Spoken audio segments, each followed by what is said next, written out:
God is faithful, and He will not let you be tempted. He will not let you be tried. He will not let you suffer beyond your ability. But with temptation, He will also provide the way of escape that you may be able to endure it. God knows our suffering. That's how we deal with doubt and suffering. He knows our suffering. He knows our ability. He knows when you need help. And God is faithful. I'm going to speak as personally as I can here this morning about suffering. I've been there for a lot of suffering.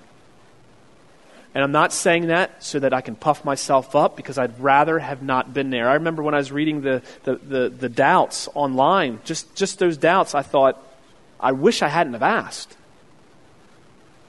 I've been there personally. I've been there when a father has just lost his daughter.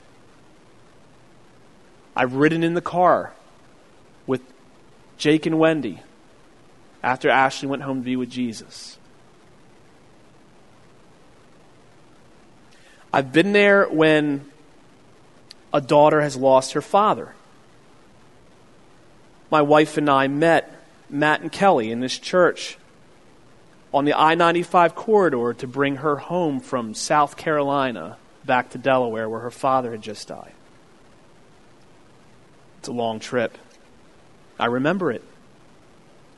I was there when Joseph was laboring in his last days, just for a short amount of time with his family as they stood around him and read scriptures to him one after the other, still praying for earthly healing. An incredible amount of faith. I've been there when marriages are falling apart, when you husbands and wives hate each other.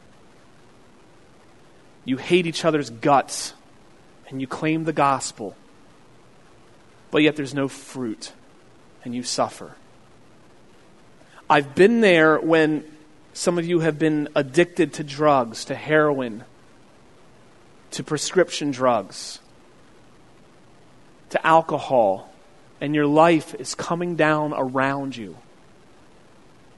I've been there as you have pleaded with God to beat the addiction, and it just seems like you don't have the power. I've been there. I've been there as some of you women have talked to me about, out of desperation, having to abort your child. I've been there. I've watched you. I've watched you struggle. And I don't have the answers in those moments. I don't have the answers now. What I do know is that in those moments, there's no greater hope than that we have a great God who is faithful. In those moments, to believe in a faithful God who loves you and cares for you and is in the same place there than he was when his own son died for you, there's no greater thing to believe. Even if that's the only principle we can hold on to in those moments.